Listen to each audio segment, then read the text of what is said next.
Good morning. Good morning, everyone. Morning, Professor. Howdy. Howdy. Let me see who's here. All right, we've got a small group. You know, this is still, I'm enjoying this challenge, but it's very new for me to walk into the room and not know how many people to expect. But I'm getting a kick out of this remote learning. You know, one thing I got to say I'm going to miss is you know, we really don't know what the fall is going to look like at any of the schools, really. But while I love the physical experience in the classroom where I could walk over and be helpful, you know, that's the one thing I miss the most. I'm going to miss there not being videos afterwards. You know, it's like every now and then I check to see how many people watch the videos, and some of them get a lot of views. I don't even think they're all my students, truth of it is. But I'm really concerned with my own students. I'm going to miss that. On this front, though, I kind of like the idea that more people can join us because a lot of people just can't. People have jobs and they want to move their education forward. So, you know, in the old days, if I walked into a classroom and I only saw 10 people with over 20 enrolled, I'd get all nervous. But right now, I'm kind of enjoying this new environment. Anyway, so this is the core group, it looks like, by and large, right? There are a couple people we usually see who've scheduled this live version of our remote class. So listen, let me cut to the quick. What I'm really excited to share with you today is sound editing. And, you know, I have a lot to say about sound editing, and but I do want to say a couple things. This class together is going to focus on very practical sound editing for the kinds of majors that we have at our school and for media in general. So basically, not sound editing for musicians. But I really want to be clear, though. You know, I consider myself something of a musician. I don't consider myself a professional, but I like to play a number of instruments, and mostly electric bass, if anyone's curious, which is my personal fave. But, you know, I've recorded a lot of music. But the skill sets for someone who's, say, doing audio for a documentary, say, and for somebody else who's making an album of songs, actually does overlap. It really does. Oops. Listen again, I'm sorry. I always have to check my phone in case there's an emergency. Ooh, this one looks like it is. Can you guys give me a minute? I really apologize. It's weird, but I don't have much of a choice. Hello?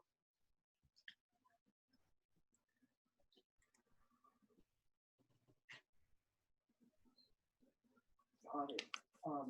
So this is from, you know, my wife actually took the wheel. And I'm not really sure which hotel she booked at right now. I don't know if you. No, she knows. She knows. So, oh, I see what you're saying. Got you. So, in any case, I'm a teacher, and that's true. Listen, in any case, I'm a professor, and right now I'm in a Zoom class. So I'm gonna have to get back to you. So you said you're calling from Dune, D-U-N-E, Dune Resorts.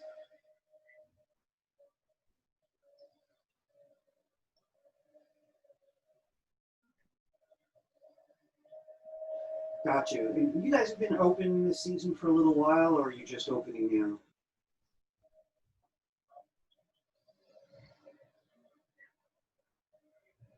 Because she mentioned that the one she chose opens officially today.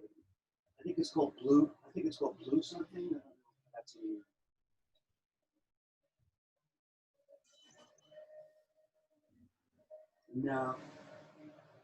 No, that's not it. So listen, I really do apologize, but you know, as strange as it is in this virtual season, I have an entire class sitting on my laptop right now. So let me call you later today, okay? No, thanks for getting back to me either way. All right, bye. Boy, is that weird. You know, even in the physical classroom, like maybe once a semester, I have to actually do that awkward, excuse myself, that was an emergency, but not the ugly kind. No one's house is burning or anything. It's just something that just could not wait. And of course, I have to call during my class. Anyway, let's get back to sound editing. So look, I got to be blunt. I love sound. I love working with sound, you know, but I'm a multimedia guy, so I have my own take on it. I mentioned I'm a musician, but I don't really consider myself a pro, though I have decades of certain kind of experience, which involves different music editing. So the first thing I want to talk about, and I'm going to make it brief though, is the difference between sound editors in how are they affected by your ultimate purpose. You know, so for example, if you were really all about music, and you know you're looking for the kind of digital studio to make music in, personally, I'm a big fan of Logic, which is the program I have the most experience in. And I want to be frank, you know, here I am at BMCC teaching multimedia. If they did ask me to teach a whole semester of audio, I would refuse, you know, and not because I don't love it, because I'd rather they give it to somebody who's full-time audio, right? My role at this school is how pieces fit, and that's why I'm in this particular class. So I like Logic for music for a number of reasons for those musicians in the room, and I'm going to compare it to Audacity. By the way, last week I mentioned a couple times we're going to need Audacity today, right? So I'm assuming that you already have it, and I will open the stage. Great, I'm seeing some positives. You know, I'll ask if people had issues with that, but let me get through this little part of the lecture, so to speak, kind of lecture.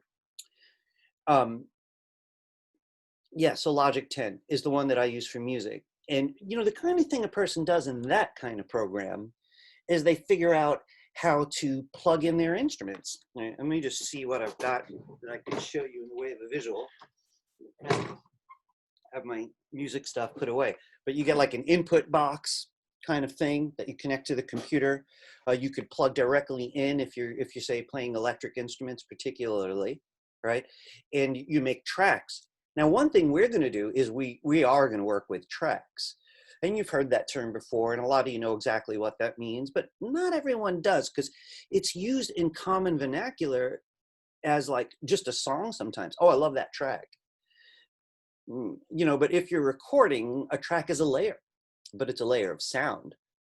So, you know, it's interesting. In Photoshop, we got busy with layers, and we really didn't break a 2-layer barrier. You know, we could have put something in front of the elephant in that room, or, you know, behind it, and stacked up layers. But you'll find that tracks is a term that's often used in time-based media, not just sound, but filmmaking. So we're going to be doing video pretty soon, and we'll be talking about tracks again.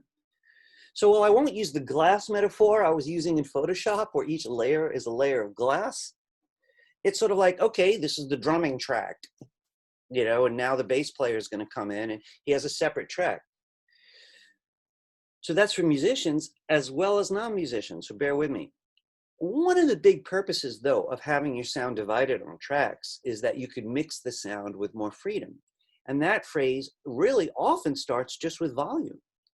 You know, you have all electric instruments, for example, and one person's on an acoustic instrument, there's a fair chance you might not even hear them. So you're going to have to remix the separate tracks, take that flute a little higher or that acoustic guitar a little higher. I mean, drummers are noisy, you might have to take them down. So yes, I like Logic 10. I don't claim to be a music expert on mixing, but I love it. It's made by Apple, and it's a little pricey, but it's cool. Fruity Loops, it sounds like it's only loops, and I do want to say a little bit about loops. I'm actually checking some notes of mine over here. And Pro Tools. How many of you guys have heard of Pro Tools? Anybody? So I just want to say, Pro Tools I'm jealous of, because Pro Tools is the most popular one in filmmaking. You know, musicians use it too, just for music, but there's competition in that area. But when it comes to filmmaking, it's largely Pro Tools. The thing about Pro Tools is, and don't quote me on anything Pro Tools, right? This is just, I'm not a Pro Tools user. But the people I know who do the most soundtrack for film, the ones I know, all use Pro Tools. And sometimes they get a little mixing board. And you're going to see a little bit what it looks like today with a virtual mixing board for EQ. For those of you who know what that is, we're going to move into that together, though. But sometimes they look like NASA, like it's for space liftoff. My own friend, who's biggest in sound design of anyone that I know, he had access to a laboratory. The thing was just huge. It was just like in the movies, big glass wall for some people on one side, with headphones and mics to talk to whoever was in the room doing the voice or the instrument or whatever. And he had all these sliders all over the place. So I think some of you who are going into film, I know we have VAT people going into video, at some point it'd be nice for you to learn a little bit more about Pro Tools. Let's face it, though, like in real film and TV, the video people are not going to touch the sound really. Ultimately, there's going to be sound people doing that. So let me back up. My own way of teaching is kind of know what you love most. What's the heart of the major you're going to choose, for example, or even if you're still guessing, I'm going to try this. I hope it catches a fire. Keep that central. Maybe video editing is what a person really loves most. And they might say, hey, Ira, do I have to know anything about sound editing? My answer would be, yes, you have to know some. The more, the better. Do you have to know as much as someone who's going to school for sound editing? Obviously not. So we're going to be using Audacity today for a few excellent reasons. One, I love doing voice stuff using Audacity, so you don't have to be a musician to make good use of it. And it's very, very good at producing high quality audio. So the kind of things that you might do with it include a podcast.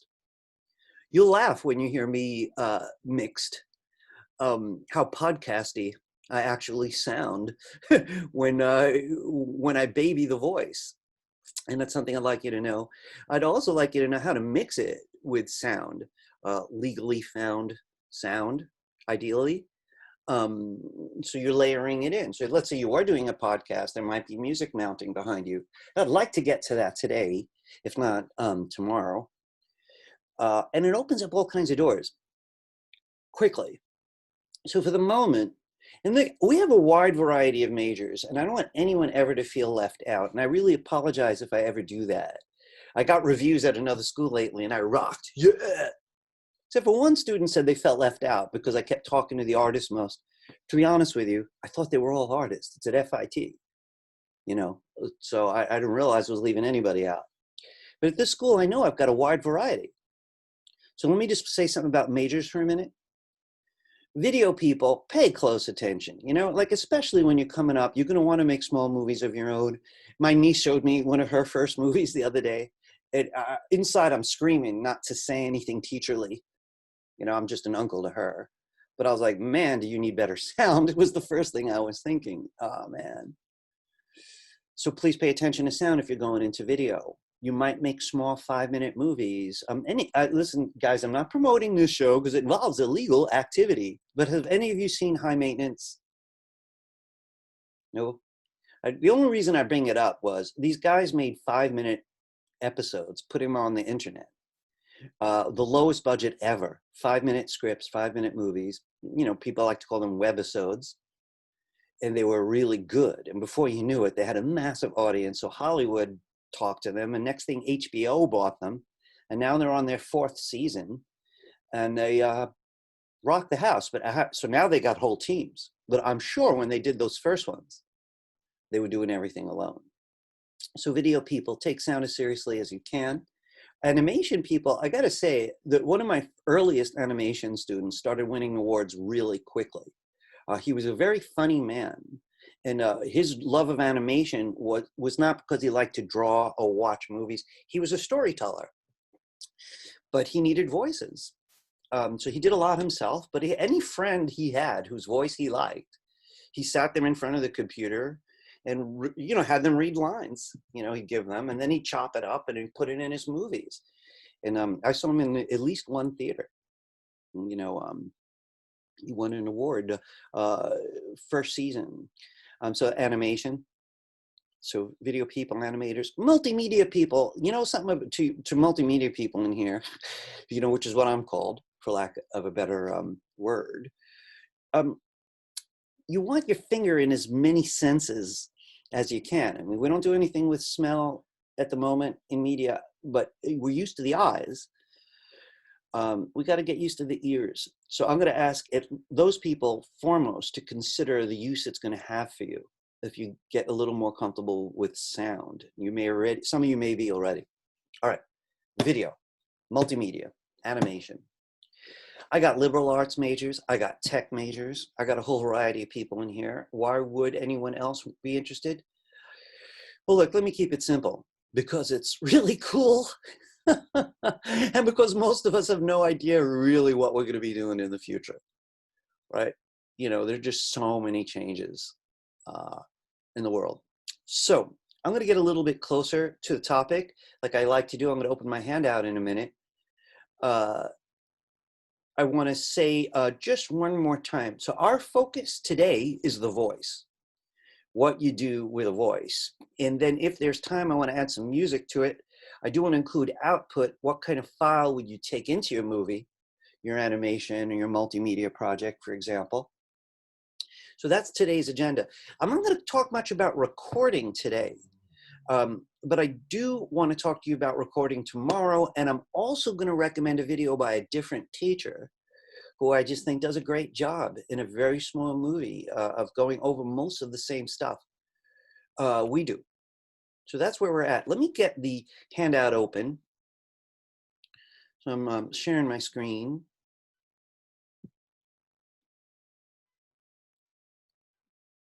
And let's just get some background stuff out of the way. Hey, listen, more people have arrived. And I have to congratulate everyone who makes the choice to take this class live. Do wish you'd all come on time, though. If you were in, by the way, if we were in the physical classroom, I would flat out torture the people who are late. It's a different environment. Here, it's not so disruptive, so I'm not torturing anybody. Could you tell me somehow, either thumbs up, emojis, however you can do it, if you succeeded getting Audacity for yourself? Yes. You did? Gotcha. Great. So I'm seeing lots of thumbs up. Did anyone have a disaster where like it just refused to cooperate? You could even turn on your mic if you want to tell me that way. No disasters? That's good. Let me check my chat real quickly. Oh yeah, Jeremy's pointing out sometimes people are late because their computers are acting up or their internet connection. That's a good point, Jeremy. I hope your machine's working a little better now. Oops. Almost every day I get up crazy early to check everything before class starts. All right, let me get you to the handout then. So I'm not going to say much about this. I think a lot of you discovered you could have gone right down to the download page and just get it right away from this company called FossHub. A lot of smaller software companies don't release the program from their own website, even if it's free. They use hubs, and this one's called FossHub. So this is where you'd actually get it. But if you wanted more background information, there's the link to the actual Audacity website. Here's information about downloads, mostly if you're having trouble. I want to say something else about headphones. So it says you may want headphones. You know, I kind of regret having written that. You definitely want headphones if you have them, right? So let me just say a couple reasons why definitely. One, the speaker on your computer, if you're using a native speaker, is never going to give you the fidelity of sound that you could actually hear what you're doing. We're going to raise the bass. For example, on my voice, because my voice has very little in the middle. It's got very high and low at the same time, not a lot in the middle. And that's the most useful thing about my voice. So I crank both ends to exaggerate that. But if you can't even hear it on your computer, you can't edit sound.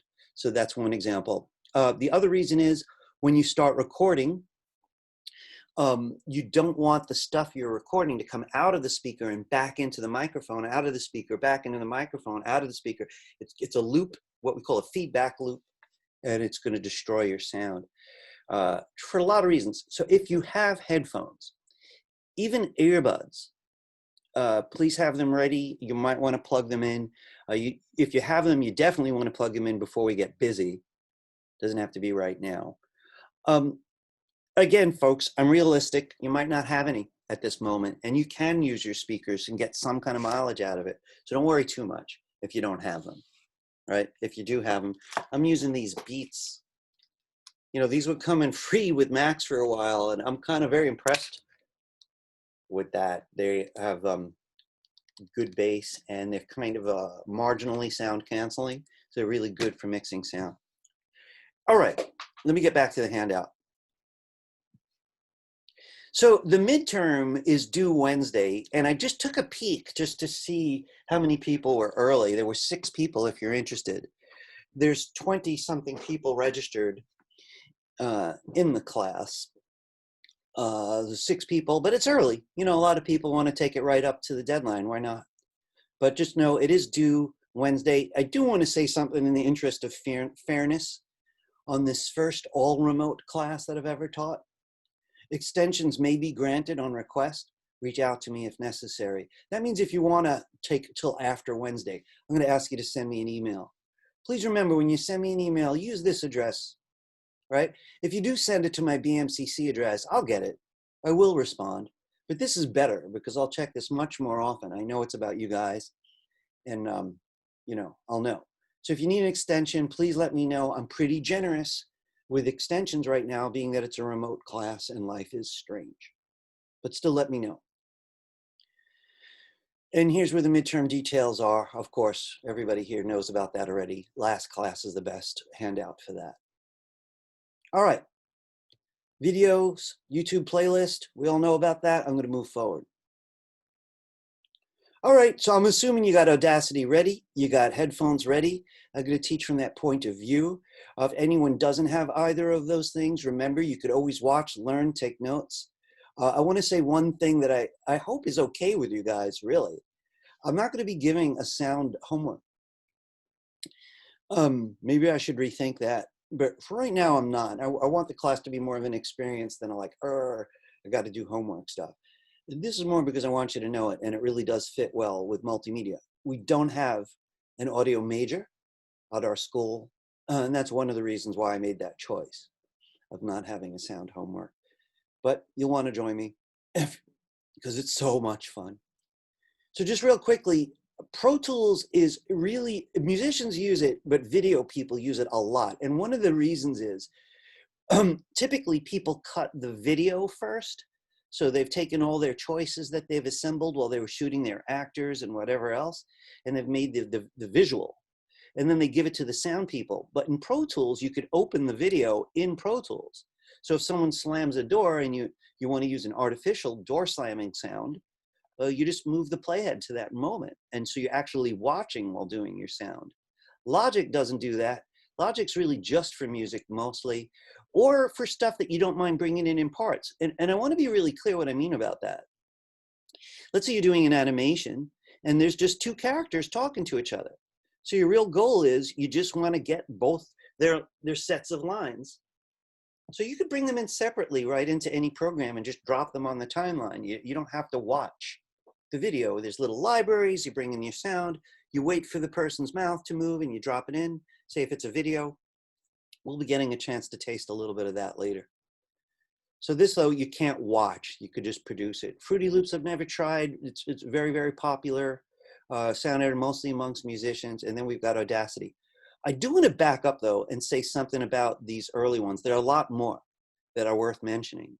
I used to use Soundtrack a lot and would also let you bring the video in. Most of these programs have sound files that you're allowed to legally use. So they might have music files like, you know, hundreds of bass lines and hundreds of violin parts. They may have screams and crying. They almost surely have police sirens and city noise and country noise. And these are great.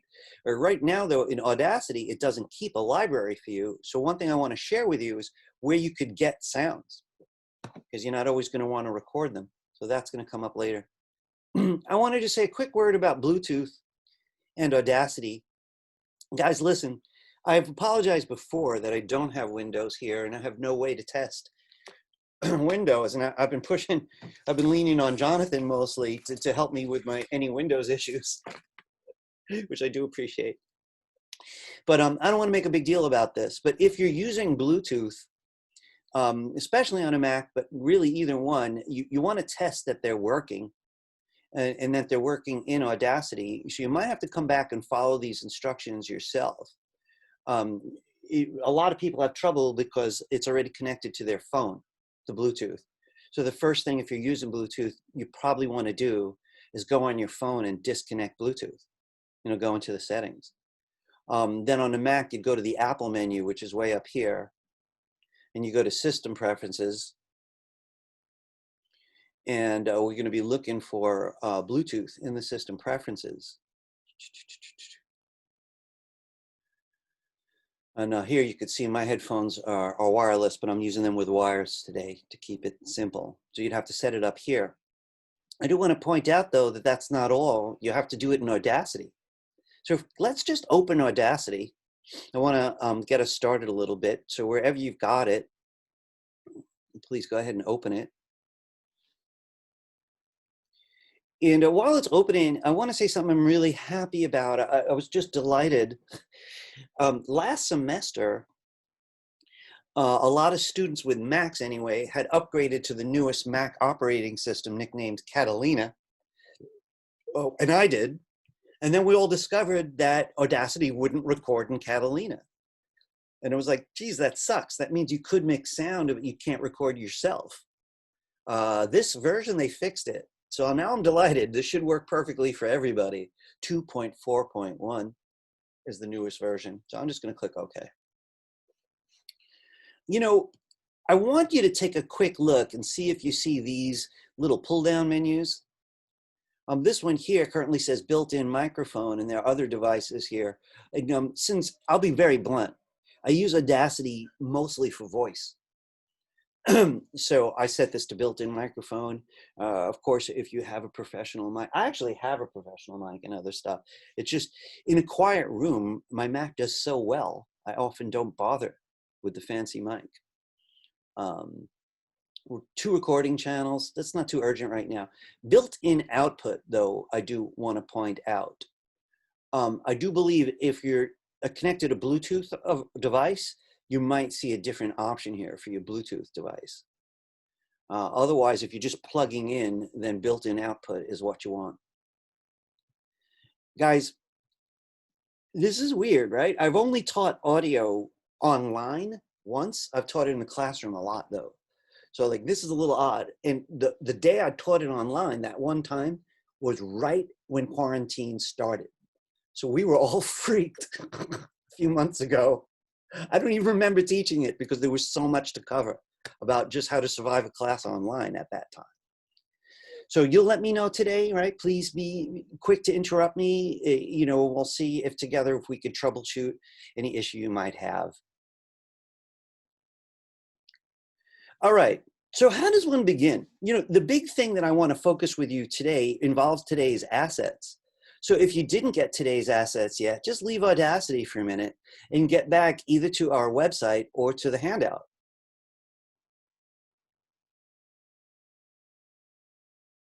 Here we go. And here's the link to the assets, this big red one here. I'm going to go get them.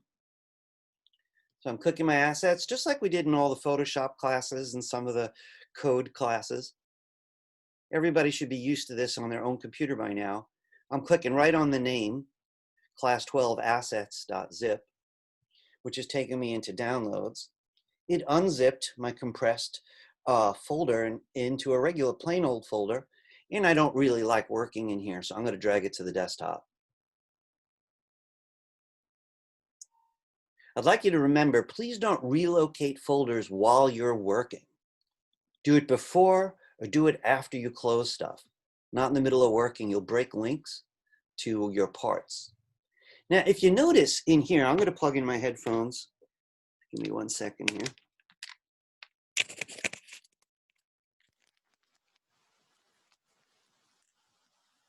If you notice inside, I'm not hearing.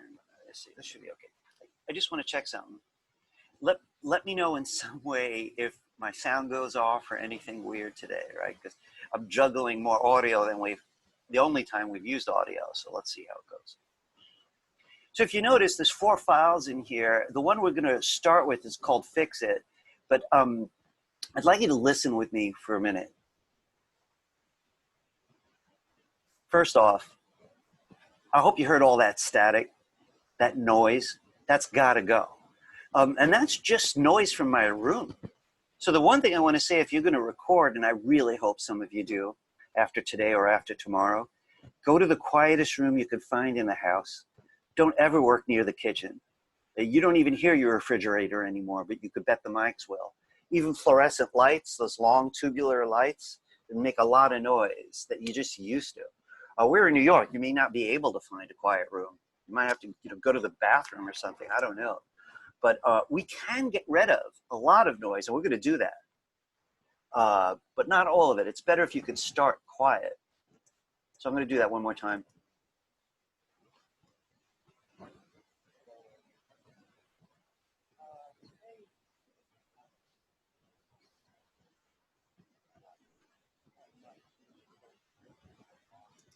So we're going to be actually using that particular audio track. We're going to add music to it with some luck, but it's flat sounding. Not only does it have static, but the voice is strangely high, for one.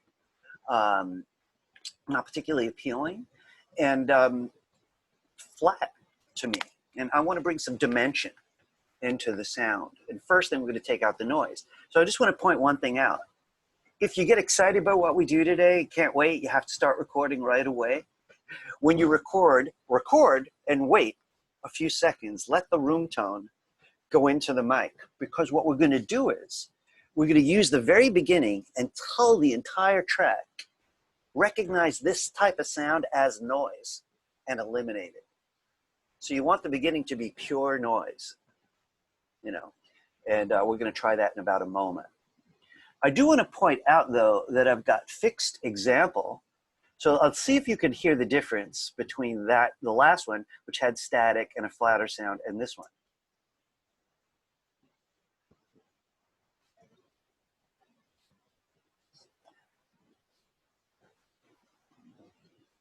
So there's virtually no noise. The noise is just gone, taken out digitally in Audacity. Also, there's more bass added in Audacity. So we're going to start with similar steps. How are you guys? All right? I can't really hear. Are we supposed to not be hearing much when you're playing these examples? I'm hoping you're hearing my audio. You guys not hearing my end? I'm not. It's like super quiet. Is it? Yeah. Are you guys? Are others of you having the same problem? It's about the same coming from your screen. Say that again. It's quiet coming from your side. And when you pump up your volume, can you hear it? Yeah. Minutely. That's a problem, and I have it set to include all my computer sounds. So I was hoping that would be enough. Give me a moment. I can hear it clearly. You can? Only when you changed the mic, they had that static. That was the only differential. But I hear you clearly right now. You hear me now, but this is what we're talking about. How do you, this is what we're talking about. When I'm doing samples, I really need you to be able to hear this. Oh, I don't hear anything. You don't? Ouch. Whoa. Well, I guess we could just play it from the file, download it. True. That's true. Give me 1 second, though. Let me just check. You're right. But let me see if I could do better than that. Just give me 1 second.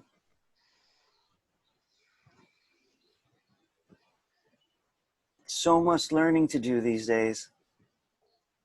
Just give me a sec. I'm just checking on my audio settings, so just give me a minute. Built-in output, headphones. Okay, microphone, test mic, built-in microphone. Hello. Join audio by computer. Give me 1 more minute and then we'll move on. There's no way for me to test this stuff at home, so it's a bit of a problem. Enable. All right.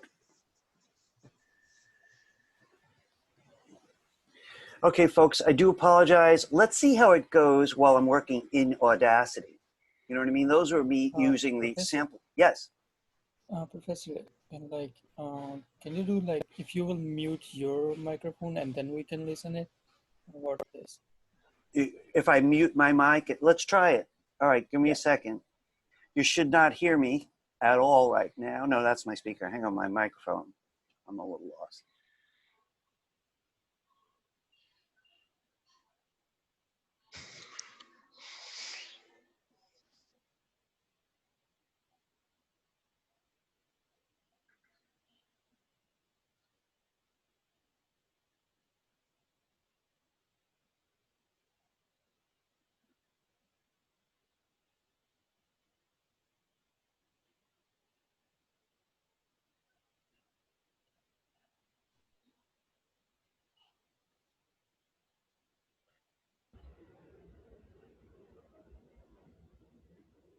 No, but I hear it when I play it from my assets folder. So Yeah, I'll I see what you're going to do that. You know, you're not alone. Everybody seems to be having the same problem. So, Professor, folks, I think it was coming from, I think we were hearing it from your microphone. We weren't Really? hearing it. Yeah, we weren't hearing it from your computer. yeah, and I have it set to do that. Folks, listen, I do apologize for this. At least you're giving me enough information that hopefully I could have this fixed by tomorrow. Let's see what we can do. So Marissa's recommending that if I'm doing a demo that you go to the same file in that in today's assets, which is a good idea. Let's see if we can sustain today's information well. If not, we'll take a break and I'll see if I could troubleshoot this on my end. All right. So Also, yes, Professor, Spike. when we share the screen, then there is also another option like you can share your audio too, I guess. When you share your screen, right? Yeah. But right now it's kind of my sharing that's causing us the trouble. So I'm going to have to look into it later, folks. I don't want to spend any more time on it. Let's see if this could be a success this way. If not, listen, you know, we've been scoring 100 together. So if we have one day that takes one step back, that's all right. I'll figure it out, you know, and then we'll just, you know, pick up the ball. Let's see how this goes right now. So the only thing that I wanted to point out, and again, you should, I expect you all did it on your end already, is compare the one called Fix It to the one called Fixed Example. So Fix It had static, it had a trebly voice. If those of you, high-pitched voice, the microphones here are not really, built for bass, so I'm gonna have to pump it up. Here I actually added other tracks, and I think we're gonna do a better job. So on your end, you might wanna just get a quick peek at the one called with multiple tracks. So on a Mac, I just click the sound and hit the space bar. Can you do that on Windows also? We'll give you a preview, just the space bar. So that's what I'm doing on my end. And just listen for a minute. It should be silent at the beginning.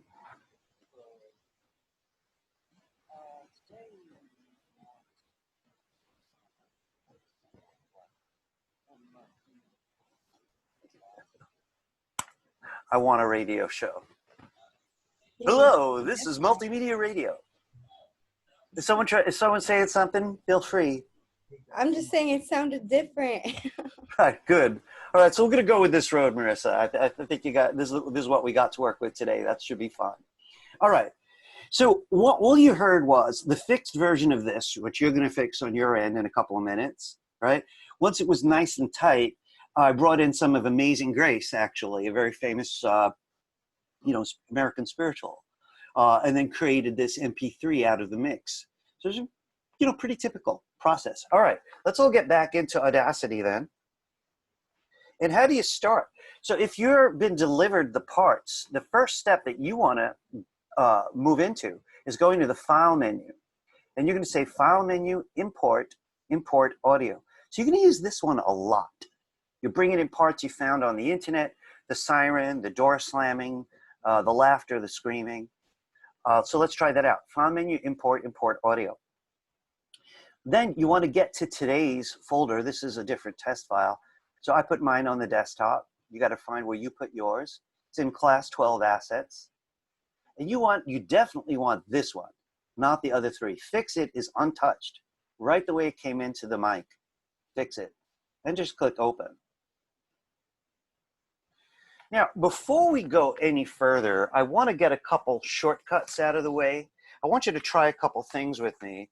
And if people on Windows are having different responses, please do let me know so I could learn a little bit about our situation together. One, I would like you to try Command 1 or Control 1 if you're on Windows. Now, click inside the sound if necessary. Notice that when you do that, you place the playhead, right? And then do Command 1 or Control 1. So what you're doing is, you could tell here, I'm zooming in my case, on this little gap. And why would I do that? Well, if there are little spikes in here when the person's not talking, I might have to remove them. You know, a pop or something that happened. Or when I record, I might move a piece of paper. It sounds like nothing on my end, but it was right next to the mic. And it's like, this is pretty flat. This is pretty good in my case. So if you want to back out a little bit, it's Command 3. Now, so Command 1 zooms in, right where the playhead is, and Command 3 is going to zoom back out. So what I'd like you to do is zoom in with me for a minute a lot. Just go crazy with it. Command 1 or Control 1, right? Now let's say you're like, okay, you're done. You just want to see the whole soundtrack. Command F or Control F works in other programs too, not in all of them. It means show me everything. Show me the whole timeline. This is all on today's handout. I don't know if anybody prints the handouts. I guess they're pretty good just digitally. But we're going to just be using a couple of little shortcuts today. So Command 1, zooming in. I'm going to focus on that for a minute. And Command F shows you the whole timeline. So if you look at your timeline, you could tell it's under 2 minutes, right? So you could see 1:45. It heads a little over. It's getting close to 2 minutes long. It's rather short. Could you notice where your playhead is? I want to show you something very weird, and I'm really hoping this works the same on all your operating systems. Could you tap the X key on your keyboard? When you're ready, tap it again. So what X should be doing is playing and pausing and leaving the playhead where you leave the playhead. And I want to tell you, why is that important? You see these controls? And there's a plain old green play button. You'd think you could use that. But if I use that, look what happens. Watch what happens when I click stop. It went back to the original playhead. So this is an odd one. People use this for testing. I want to try this spot repeatedly. Really listen hard. Make changes, listen again. It just keeps going back. Boy, can that be frustrating when you're trying to move ahead though. Did the X key work for everybody? Did. It was weird because last semester, it didn't work for everybody in the classroom. Go figure. All right, so we're going to use the X key a lot, right? We are going to be using this key next to it to rewind to the beginning. I'd like you to join me now and rewind to the beginning, right? So this little feature here, right, goes back to the start, right? Your playhead's at the beginning right now, even if you can't quite see it. Guys, I want to mention one more thing. There's an odd menu on the top for Audacity that's called Transport, and that really is mostly moving the playhead around. If you click on the Transport menu, I want to point out that it has a playing section. So here's the X key. Play, stop, and set the cursor. So we're going to use that the most. Spacebar is a little different. I keep hitting the spacebar as a habit from other programs. It's going to be a bit of a problem here. So I'm going to be using the X key mostly. If you prefer, you keep coming up here, but that's going to get annoying. All right, let's go back here. And what I'd like for you to do on your end, right, since you clicked the rewind button, is I want you to use the X key and listen to the static.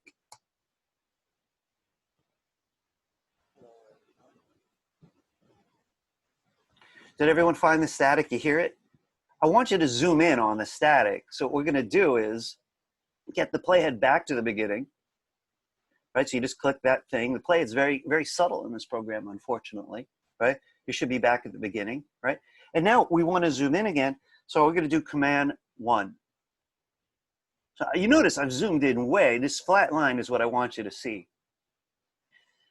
No, the thing about it is that flat line isn't completely flat. And if you zoomed in, you could see little nicks on it, and that's the way noise looks, right? And now what we're gonna do is, we're gonna grab a chunk of noise, right? Tell the computer, this is noise, right? So, you know, this is not the sound of the ocean. This is noise. This is not the sound of my air conditioner, right? Well, it might be. But then we're gonna say, listen, recognize that through the whole track and throw it away. This is weird, so I'm gonna ask you to join me if you can. I know some people are just watching. That's okay too, but if you can join me, that's always better. Let me get this out of the way. Zoom's a little inconvenient today. There we go. Before we do it, could you look up toward the top? There's this little set of 6 tools. The first one looks a little like a letter I, sometimes called an I-beam. That's our selection tool. So that's the default tool, by the way. So if you're probably in it right now. But if you're not, please click this tool. Then you want to come about here and highlight the noise. Like even if you highlight a little, it's probably okay, but I'm going to highlight a bunch. You don't have to get all of it, just get a lot of it. You should see that highlighted. The next step is to tell the computer it's noise. So you just simply zoomed in, highlighted over that area, and now we're going to go to the effect menu. A lot of what we're going to do is in the effect menu. This is one of my favorite features. I want you to go to the effect menu to noise reduction. Now this is not going to get rid of the noise yet. It's a minimum of 2 steps. So let's click it. Effect. So guys, you had to highlight something first. All right. This simple button under step 1, get noise profile, is what you want to click. Please click it. Now it leaves. Now what just happened? There's no change to the sound. The only thing is Audacity knows what the noise sounds like.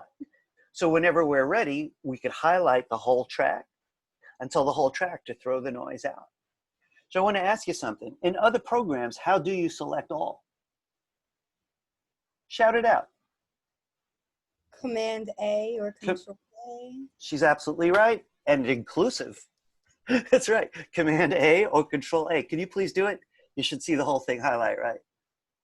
Now remember, you could work on little parts of your track. So we're going to do this every time we know we want the whole track affected.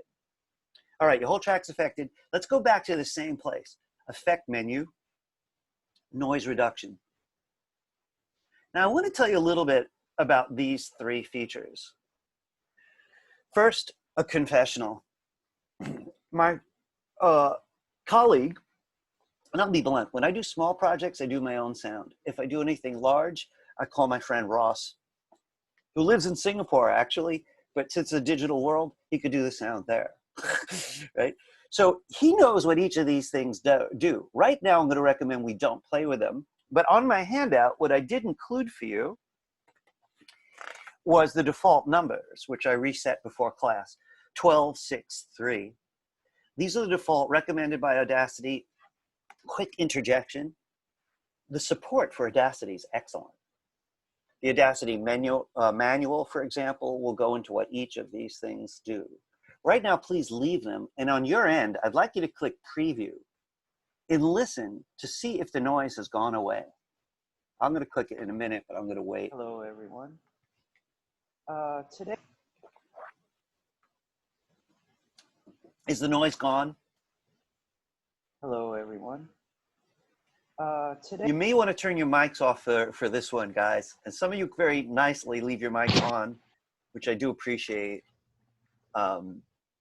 But it would be better now if others can't hear you. So I apologize if I turned anybody off just now.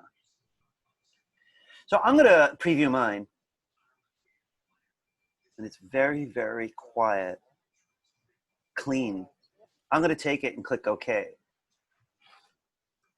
The area that we zoomed in on is completely flat. But what's more interesting, if you scroll over, is any space between words has just gone completely flat. It's got little bits here that it doesn't see as noise, which is, you know, which I'm pleased with. So that's kind of miraculous. So I just want to say this. I do that first. I imagine if you were in a true sound stage, you know, soundproof booth type of thing, we might need that less, I suppose. But it's a miracle that it can do that. If you get carried away, though, it's going to perceive parts of the voice as noise.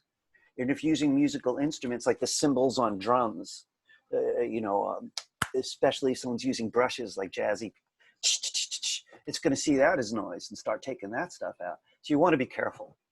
How is everybody okay? All right, step one. All right, let me move ahead then.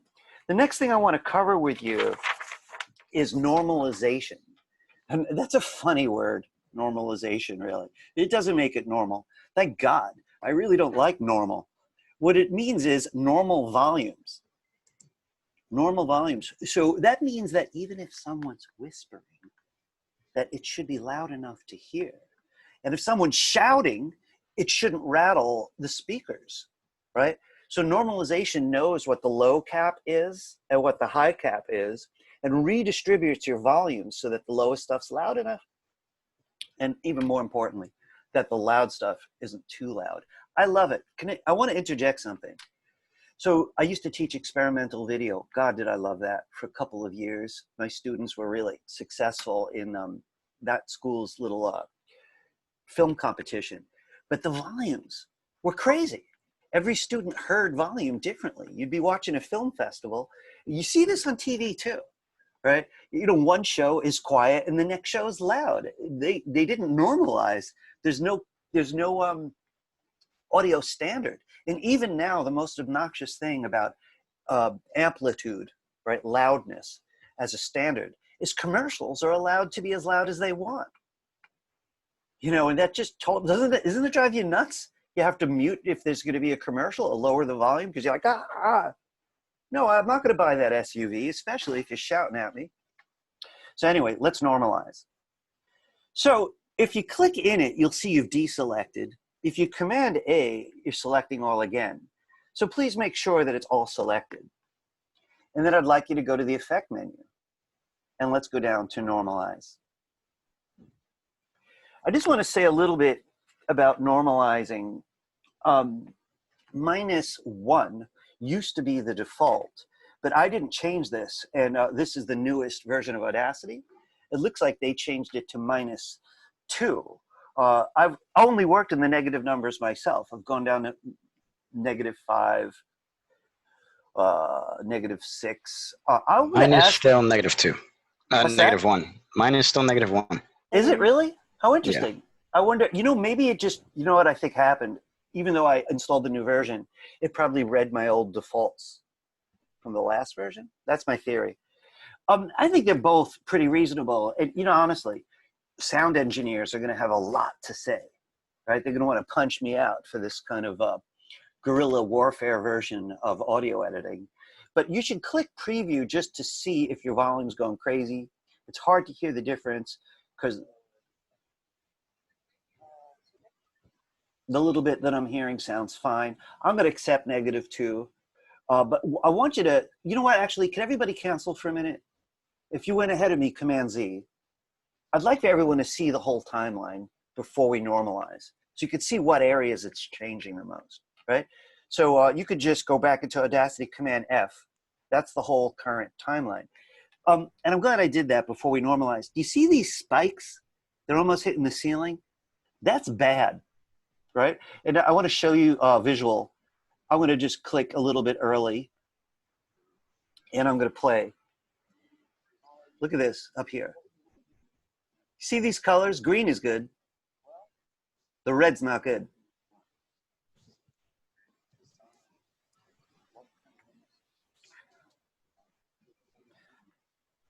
So you'll notice that there's this graphic where green is good. Yellow is like, okay. Orange is like, you're headed toward trouble. And red is bad. And red's going to happen on spikes, especially if it comes to the ceiling. There's going to be distortion. We really don't want distortion. And I was pretty careful when I recorded this, but I also made sure to have a wide range so that we'd see how the different sounds react. So now, highlight it all. Click inside if necessary, Command A, or Control A. Let's go back to Effect and Normalize it. The Effect menu, Normalize. I'm going to stick with -2. You know, again, -1 all the way to -5 is possible. I'm just going to accept it because I can't really hear on the preview. So I'm going to do it on faith and click OK. Now you saw all the peaks came down, right? They all moved away. I'm in the safe zone. Even if I go to the same area I was earlier, it's a little high, but it didn't stay red for more than an instant. I think I'm cool with this. Didn't hit 0, which is what I want to avoid. I guess this blue line must be showing the maximum. All right, Normalize is cool. Takes a lot of the hard work out of finding the correct volume. I want to show you though what my favorite, personal favorite is in terms of drama. You know, I want to say something to you guys. Almost everyone in this room has a voice that can be used once you come to understand it. I had a student, she was such a sweetheart. She just happened to have a cartoon voice. You know, and the whole semester I was like, wow, I could really use this voice. And I never really spoke to her about it because it was just too weird. But she just had this natural cartoon voice. You know, if she could act, she was sitting on gold. Everywhere else, people were probably like, wow. But I had a student who sounded like an opera star, even when he was like, I have a question. Oh, he was another one. I was like, oh, man. He's like, other people actually asked him to use his voice. All right. I want to say something to you in terms of clarity before we move forward. The eldest people in the room might remember when all stereos had, well, many stereos had equalizers. You know, a lot of your parents, surely the 70s and 80s, all had these devices with little sliders on it so they could control bass and midtone and treble themselves. And we were really into high fidelity back when everyone was buying the better speakers and stuff like that. We all got used to our phone. Yeah, Andy. Yeah, it's something you all the way up. Yes, me too. There's no doubt about it. And to prove it to you,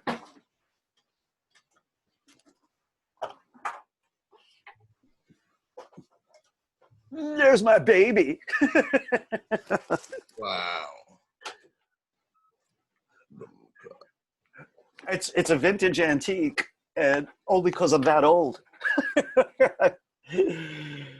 All right.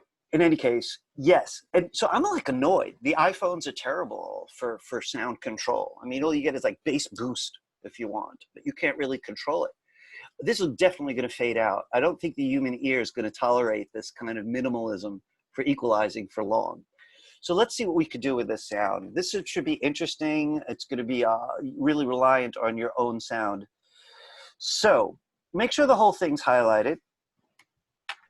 And I'd like you to join me by going to the Effect menu to Graphic EQ, standing for Equalization, Graphic EQ. This feature looks different in every version. This is a nice simple version, and it looks like this is the last time I actually set it. I want to show you guys something.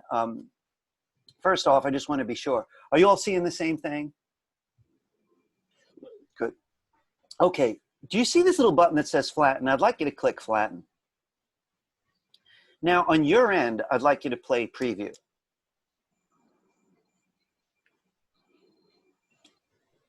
I'm going to wait a minute or two. It should be rather unappealing. It's like the least quality you can get. It's not as bad as an old-fashioned walkie-talkie, you know, but it's pretty bad. So I want to try something on my end, and I'm imagining you guys still can't hear me when I'm previewing and stuff, can you? Same as before? You're not hearing that? Hello, everyone, today? Just barely. All right. Barely. All right, you know what? In a way, maybe that's better. It kind of forces everybody to really get into it. So I want to say something again. Like, listen, I apologize for the flat-out narcissism of using my own voice. My only other choice was to use my wife or my daughter, so I'm using mine. But you know, I happen to got to know my voice since I've had to use it before, and it sounds a hell of a lot better when I pump up the bass. I know Andy's probably already done it. So this is very much like a piano for those of you who are, have not seen anything like this before. Let's imagine this in thirds, right? So let's say this is about a third from the left. I'm going to take these and I'm going to crank them. Take that Dawn just for him. I won't use it for the dishes. So we're going to go ahead and raise up the bass. And, I've seen people raise them. By the way, you could just click on these if you know how high you want to go. I've seen people do the bass like this. They're kind of straight across. And it would work. You know what? Let's exaggerate the hell out of it just so everyone could hear it. I'd like you to take like 8 of these and bring them to the top. So you also get to know your own headphones, your own, what they're capable of. So what do I have? I got 3, 6. I'm doing 9 of these. Then on your end, after you've done that, preview it. You can't hear mine anyway, so I'm going to preview also. Maybe I shouldn't. I'll wait.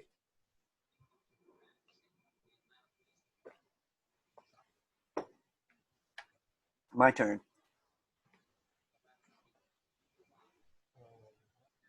Ooh. I kind of like it. Look, I'm never going to be Barry White. For those of you who might know Barry White, he had the low, sexy voice. He was the date music for 20 years. But I like to bring the bass up quite a bit.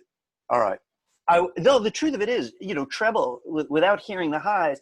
The mid zone is where, this is levels. Do you remember levels from Photoshop? It was darks and lights, right? You can think of it the same way. The midtones always came last. I'm going to actually crank the treble. And this is not the way I want it ultimately. I'm just trying to make a point. So I'm going to take about 9 of these. 2, 1, 2, 3, 4, 5, 6, 7, 8, 9, roughly. Right? And when you're ready, I'd like you to preview and see if the highs got crisper. And then I'm going to do it.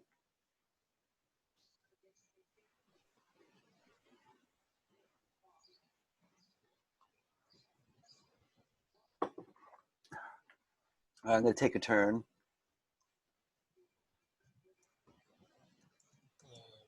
Ooh.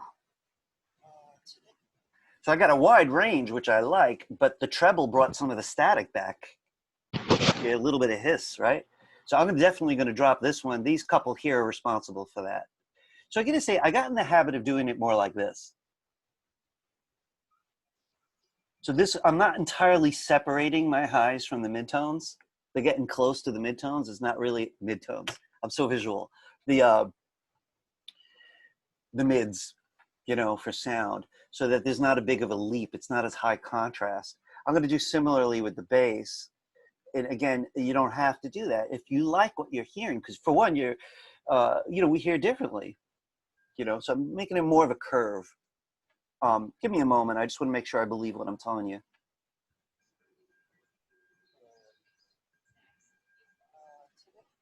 So listen, I want to give you a minute on your own to mix this to the level that you're happy with. The idea is whoever's the voice is, to flatter it. Whatever that voice is. And in my own case, that's going to be a more bass than I gave it. So I'm going to raise some of these. I don't really want it to be ringing the way that it was when it was up against the ceiling like that. But to be honest, if I was going to use this for something, I'd be here quite a while till I really got it the way that I want. So I'm going to ask you to take a minute or two to see what you can do. I'm tempted to lower these. Wait, Yeah. So what do these numbers on the top represent? I'm going to tell you, one thing I'm a little embarrassed by, the science of sound is not really my thing. Okay. I've been recording for years for different purposes, really. So I'm kind of like, again, this is why I landed the multimedia seat. But I'd really like to sit down with someone who lives audio and they can start talking about, equalization and all the different, the science of it. I could show off and throw stuff at you that I've overheard from other people. But in all honesty, what I could tell you what the bands represent, if not the numbers, right? It's easy to say high and low. And so I'm on a keyboard, I hit the lowest note and everyone's like, boom. And here's the highest note, but this is close to it. This is a little less high. So this is virtually the same thing. It's as though you're cutting all sound into what, like 20 something slivers. But a bigger soundboard's going to cut it into far, far more. A person could really, really hear that. Really manipulate every single band of low to high. And that's why I trust my eyes and my ears. But yeah, there's a lot to learn for people who want to go deeper into audio than I can offer you. All right, I'm just gonna do one more test in my end, and then accept what I've got.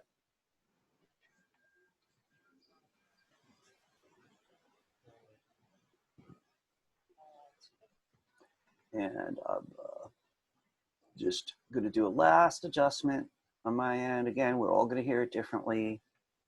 I'm gonna take the left side of the midtones. It's low, sorry about that. And try to pump that up a little bit.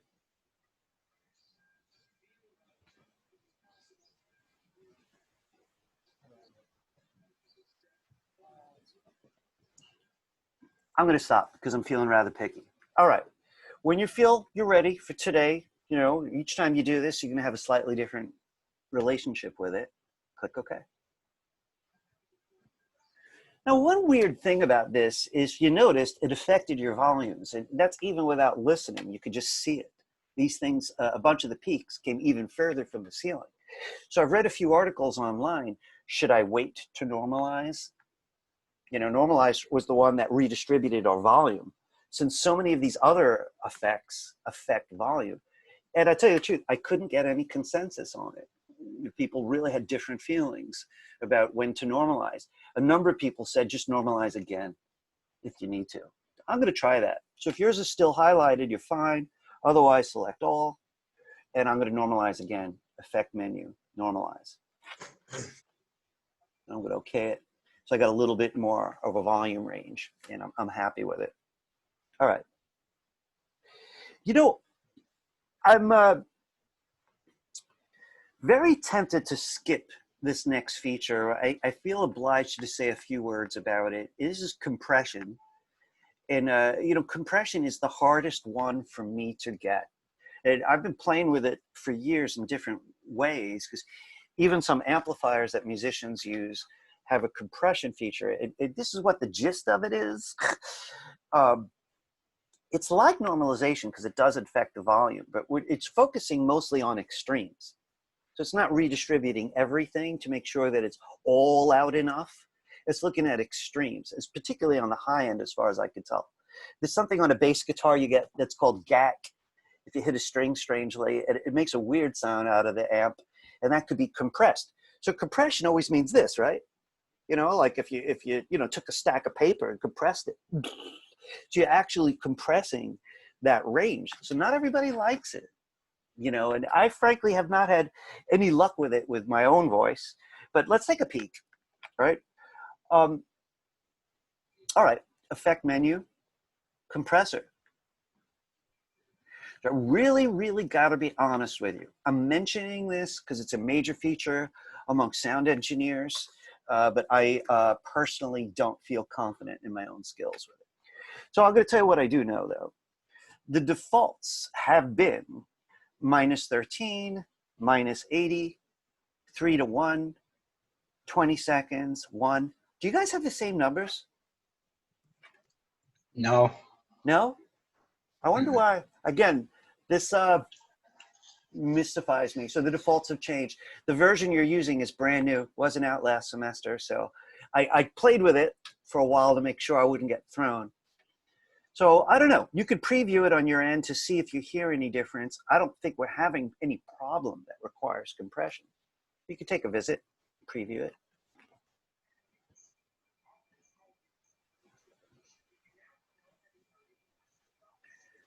So I'm going to drop this. I'm going to OK it just on a bigger picture just to see if I see any visual change. Wow, things changed a lot. And it makes me feel like the sound's probably less dynamic.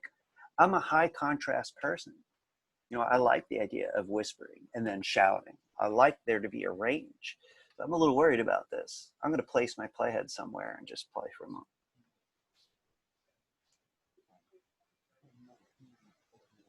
I don't like it. I'm going to Command Z. I'm going back. You can trust your own ears. So I got to tell you, we're pretty close to having something fairly clean.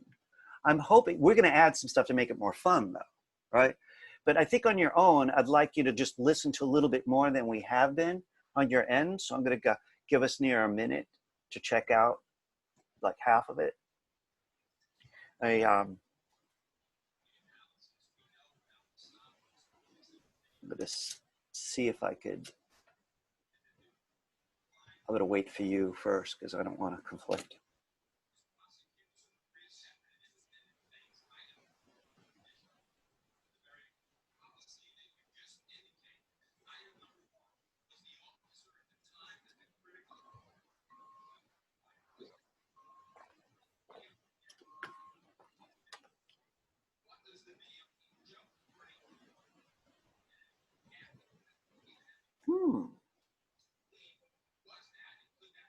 Jeremy had an idea about my sound problem. I'm going to do a quick experiment.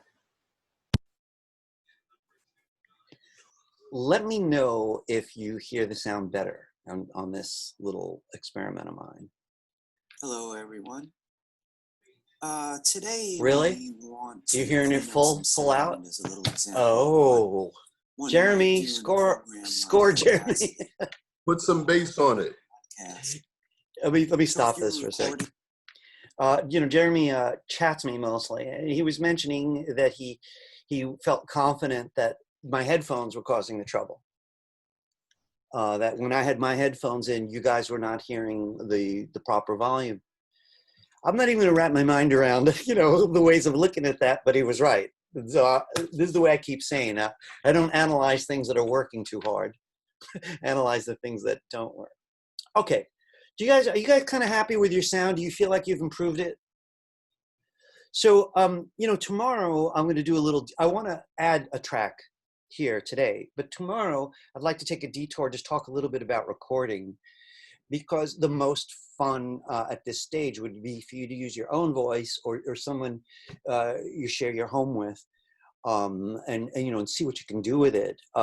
It will encourage people going into media to do that in the future. One of the most obvious purposes doing a documentary, just a quick aside, by the way, I'm predicting an onslaught of wonderful COVID period documentaries, which is now turned into COVID meets racism documentaries, because those are the big subjects that are taking most of our minds up right now. Both because we have to. It's worth noticing, though, that being quarantined force us to look at our culture. Those of us who don't suffer as much forced us to look also harder. I believe that if there's a couple people where you live, you could do a documentary just about how it affects them. And it would be intimate and profound because it's a close-up of sorts. But you'd have to walk us through it. You need a voice to say, this is grandma. She's, 100 years old. This is her second epidemic. Couldn't get her to wear a mask because she thinks she's invincible. And then you can go over to grandma, Okay, in any case. But what about music? All right, I'm going to plug in again. I'll be plugging in, unplugging.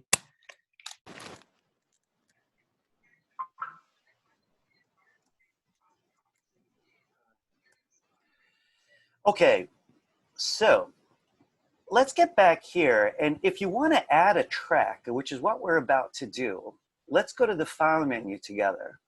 You might remember we started with file menu import audio. The program's smart. So if you import more audio, it'll make a layer for it, a new track. So let's click that. I'm talking about in today's assets, Amazing Grace, short, right? It's not the full song, but it's longer than we need. Let's choose Amazing Grace and click open. Now, the first thing we got to deal with once you've got Amazing Grace in there is reorienting ourselves and getting those tracks to fit so it's not so awkward. So if you bring your mouse in between tracks, you'll notice, one of them says fix it. I imagine that's on top. The new track may have gone on bottom. If you bring your cursor, you'll see this little feature which lets you raise the bar. I believe we can go even in between left and right speakers and do that too if you wanted to. Right? But we're going to be focusing more on Amazing Grace right now. Right? So make sure that you could find it and that you're comfortable enough seeing it. First thing you see is that it's a full minute and change longer than we need. But I don't want to deal with the right side yet. I want to start at the beginning. Could everyone bring your playhead back to the beginning? And the way we've been doing it in this class is simply clicking this particular button right here. So I'm just going to click that to get to the beginning. And on your end, I'd like you to play it. I'm going to leave my headphones in for the moment and just wait.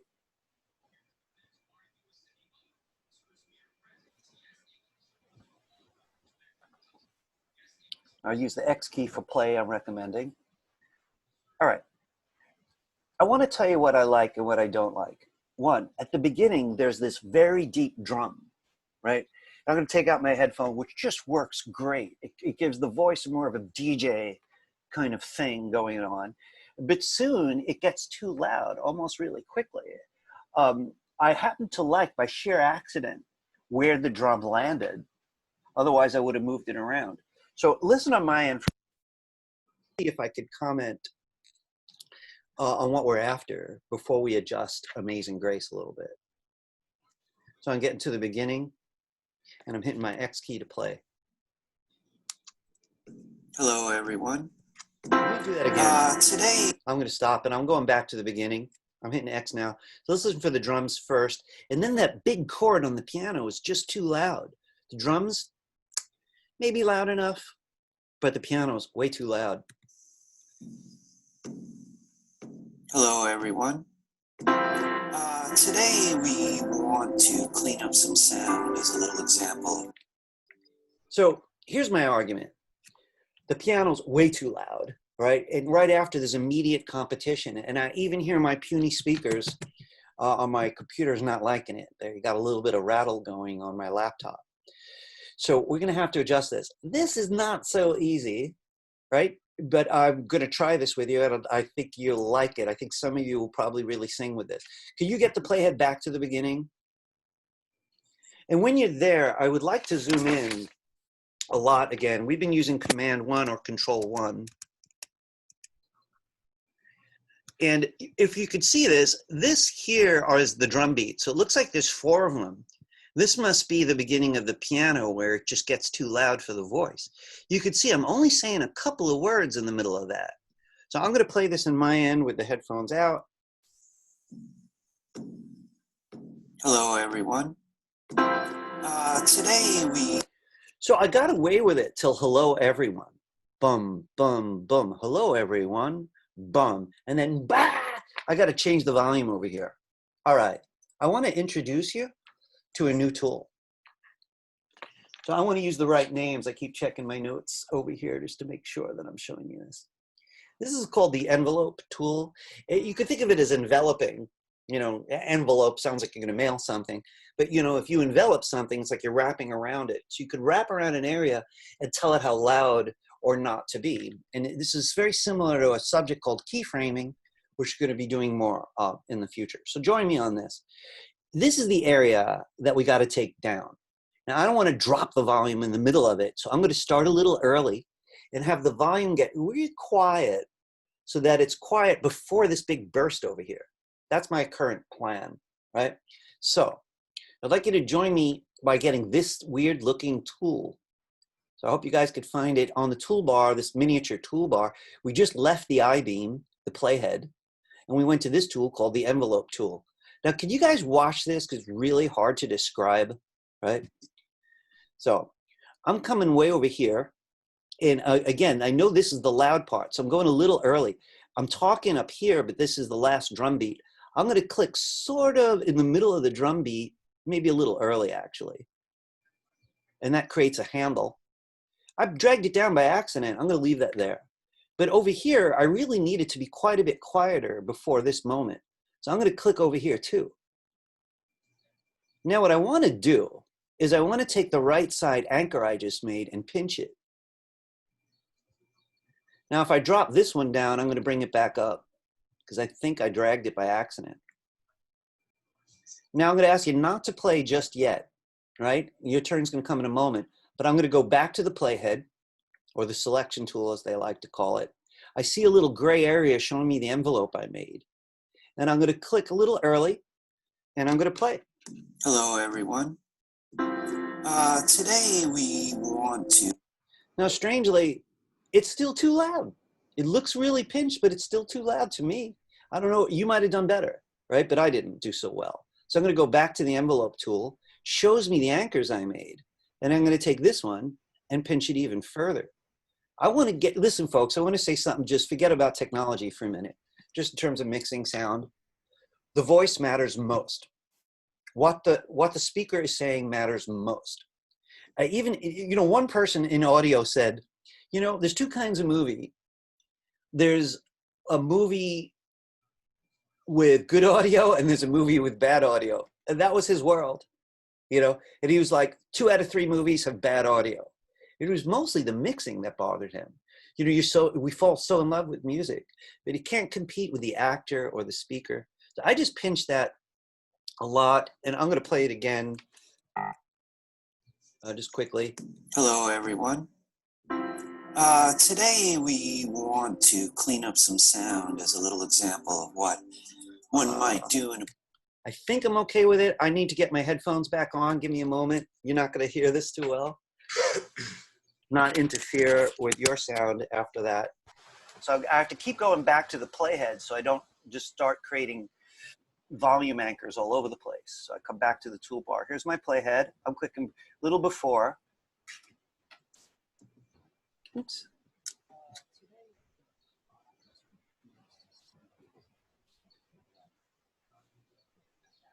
Well, I'm really. So listen, I want to tell you something. I've mixed these two together because they're a standard set that I use in my classrooms. And I've got it wrong both ways, with the music a little too loud and the music a little too low. Honestly, if you were going to get it wrong at all, I'd rather the music be a little too low. You know, you really can't interfere with the message that's being delivered.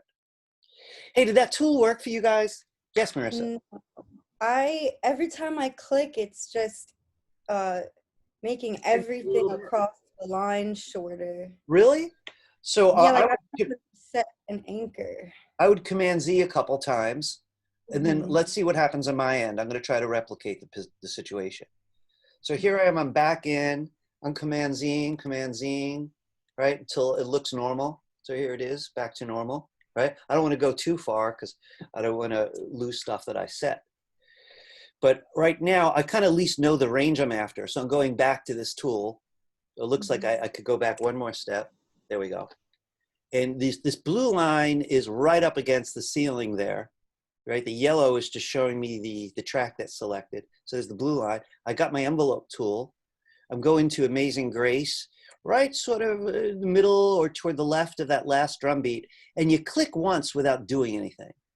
Now, if it comes down, you could bring it back up. Okay, let me see. So you want to click first, right? Click. If it comes down a little, you don't like it, drag it back up, but go right to the anchor. Get it right between those weird little triangles. Because, you know, if they're right between them, it knows which ones you're moving. And then I had to pinch it quite a bit before. So I'm doing this visually now. Okay, yeah, I don't know. I guess I was only making one set of anchor points. So then when I dragged it, everything. But Is it working better now? Yeah, I just had to make that second set. So listen, I got to say, Marissa, if you enjoy this and you want to do any research, their documentation is so good. It's shocking for a free program. It's superior to all these expensive programs. You could literally go online, Audacity envelope tool, and get the lowdown because it's a very varied tool. It could do a lot. You know, which I'm not an expert on it because, you know, to be very, very frank, I come here, I'm like, oh no, I need a sound. I come here, I get it, and I go to the program that I'm actually working in. The Audacity for me is very much in a support role because there's the difference between these anchors and there's more to it. So by and large, I like it. What I want to do right now is point something out to you. So I'm going to ask everyone to be a little bit patient. I'm going to unplug and I'm going to play stuff. And I want you to listen for the voices are going to come in. There's a choir, right? And they're way too loud, or I think at this point they may be way too quiet. I forgot. There's some big change. So I'm going to ask you to bear with me. So I'm coming back. I'm getting the playhead. I'm clicking before this Hello, activity. everyone. Today we want to clean up some sound as a little example of what one might do in a program like Audacity. Think podcast. So if you're recording Hey, some Ira. podcasts of brilliant Yes. No, I was just interlude, giving you an interlude. DJ Ira in there. Yes. Yes. Absolutely. I would love to do more voice stuff. Really, I would. All right. So let's see. Let me get back in here. ideas you wanted to share with the human race at large, what would you want to do? It comes to up make around sound 30 professional? seconds. Well, A little early. you'd want to reduce noise and see if you could.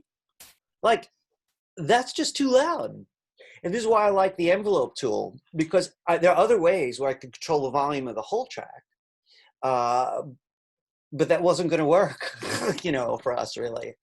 You know, a little bit, I feel like we probably should have normalized first, you know, but I think I'm pretty cool with this as professionally recorded audio.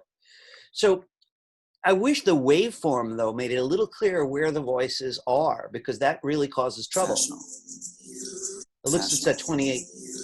Well, so I'm going to set some anchors.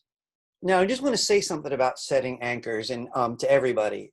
I almost always have to set 2 because I don't want the volume, I don't want to drag the whole volume down, right? So 1 is a literal anchor. Stay where you are. The other one, some distance, I get to lower, and it creates what I call a volume ramp. So people don't really perceive what you're doing. So if I want this to be low by 28 seconds, I got to start early, and it's hard to say how long it's going to be right. So I'm going to go back and get my transform tool. You could join me if you like. And I'm going to go around 27 seconds, and I'm going to click carefully, trying not to move it. See, it moves every time. I'm going to just have to trust my eyes and drag it back up a bit.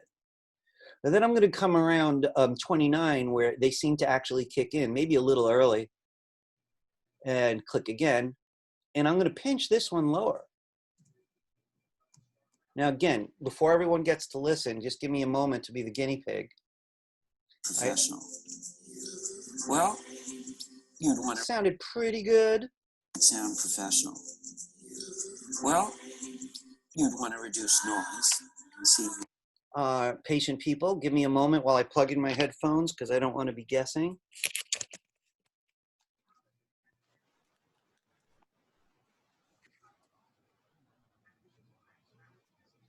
Oof, still too loud for me. So I'm going to go back to that tool. And, you know, maybe I need to see a little bit more. And here I go, getting right in there, right between the 2 triangles. I'm going to pinch it even more. I want to hear it. I found it. Just voices behind a voice are just distracting. I really prefer instrumental music for this particular purpose.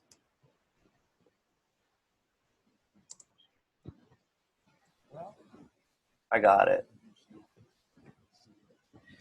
So I want to give you, I'm going to give you a moment undistracted to try to find your volume levels. This might take some practice. It might take a lot of Command Z, you know, along the way. So I'm just going to be quiet for a moment.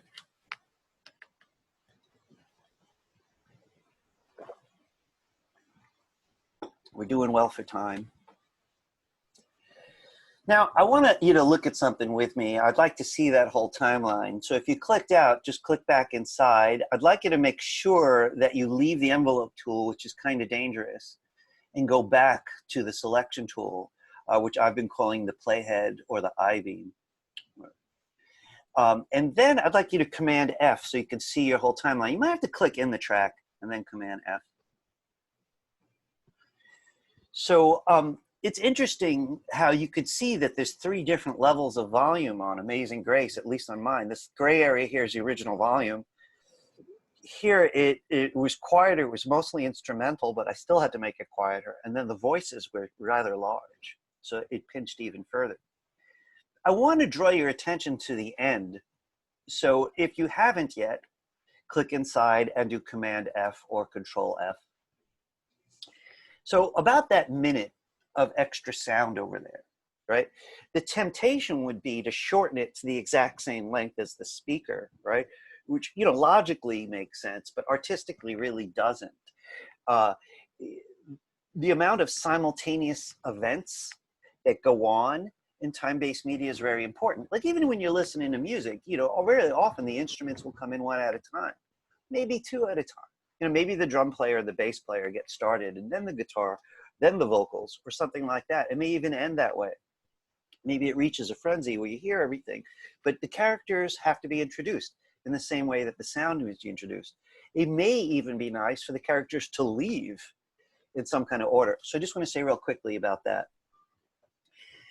It sometimes can be very nice if the sound ends early, but when it comes to voiceover, podcast style stuff, I think you're gonna get more mileage of having the sound end late. How late? That's hard to say. Judging by the way this looks, right? This looks like 1 minute, 40 seconds, 1 minute, 50 seconds, and here's 2 minutes. Can I really wait for 10 seconds of audio when this guy says goodbye, right? Listen with me for a minute. What I want you to listen for is when you'd like to hear the sound fade out or just end.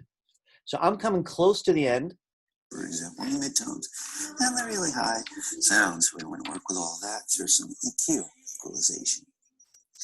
We're going to do some compression, which decreases loud sounds and is your tour guide talking to you from New York City, New York.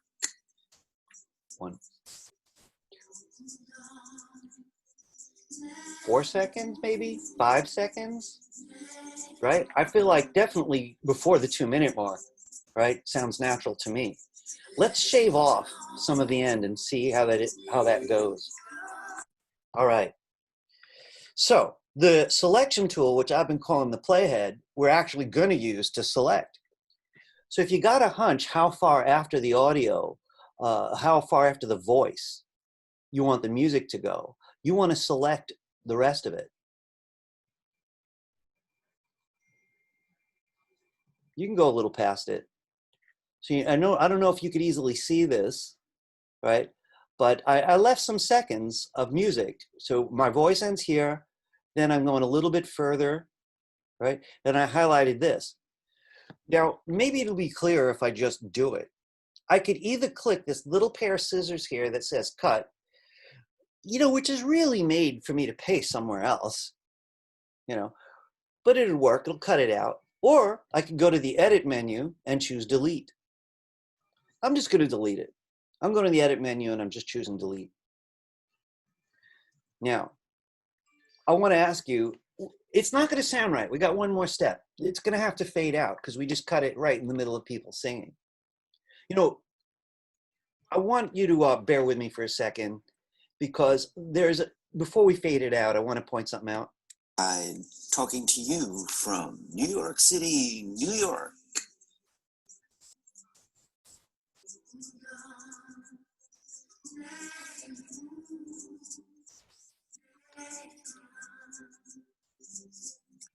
I got lucky. I was actually looking for the end of a phrase, and I thought maybe I should cut at the end of a phrase. I happened to land on one, right? If I was feeling very picky, I'd Command Z. I'd try to find a natural spot where I could fade out the singers, but I'm pretty happy with it. If you're reasonably happy with yours, let's just move on to the fade out. Did cutting work for everybody? All right. So I want to point out that where you want the fade to start is also up to you. You know, do you want the current volume of the music to just start fading the second he says goodbye from New York? I think the last word is New York. Start there and then fade out. Do you want it to start fading out a little bit early? while the person's paying attention to the voice. They won't even notice. It'll be very fluid. So I'm going to actually start my fade out a little bit before the voice is done. All right, join me on this one. So I'm back on the timeline. I've got the selection tool again. And what I'm going to do is I'm going to start on the right here and highlight a bunch of the sound. And I'm watching where it is in terms of this, right? So I don't really want them both. So I'm going to come down here. And I want it to start a little bit before the guy's done. I'm saying my farewells. And so here it's lining up with, like, you know, me starting to say goodbye. And then this is the area that's going to fade out. So once you've selected what strikes you as a reasonable area, and this is what I'm talking about, you're choosing the area that's going to do this. It's going to just sort of keep going down. Right, so once you've highlighted that area, can you join me by going to the effect menu? And it's beautiful. Fade out. You know, we could have done this with the envelope tool, right? But I think this is easier. Effect menu, fade out. You could see the waveform got pinched, right? I'm unplugged right now, so I'm going to be the guinea pig, then I'm going to leave the audio to you for a minute. Features while we're at it. Okay, let's see what we can do with this audio. This is your tour guide talking to you from New York City, New York.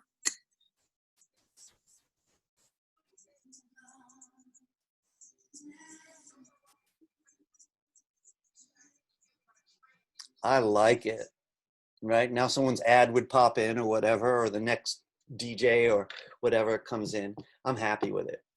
I want to talk to you guys a little bit about saving, but before I do, and outputting, how'd it go? So I got great ways for you to rehearse that or practice that if you'd like to do that, right? Which I'm going to share with you in a couple minutes. Right now I want to talk about saving and outputting. And I want to confess, I waited way too long to have you save. Really, I did. Because if anyone crashed, they're mad at me now. You should have me save. All right. So let me just hide this for a minute. I'm coming back to Audacity. And I want to say something about this. It's called Fix It currently, because that's the first thing that I brought in. Let's go to the File menu together, though. And I want you to go where it says Save Project. So there's Save Project and there's Save Project As. I'm going to be the guinea pig for a minute, right? And I'm going to go right to Save Project. Oh, that's perfect. And since the project's never been saved, Save Project and Save Project As is exactly the same. I want to be a little bit more thorough about what I'm trying to say. Once you've saved the project, from then on you do Command S like we did in Photoshop, like we did in Sublime. And it doesn't open any window because it knows the name and it knows the folder. But at this point, the project never had a name. What had a name was an MP3 that we brought in that was called Fix It, and it was borrowing that name. What we've got now is it's prepared to save a .aup. Now I got a question. Windows people, how many of you are seeing the extension .aup up there? Are you seeing it or not? Yes. Yes?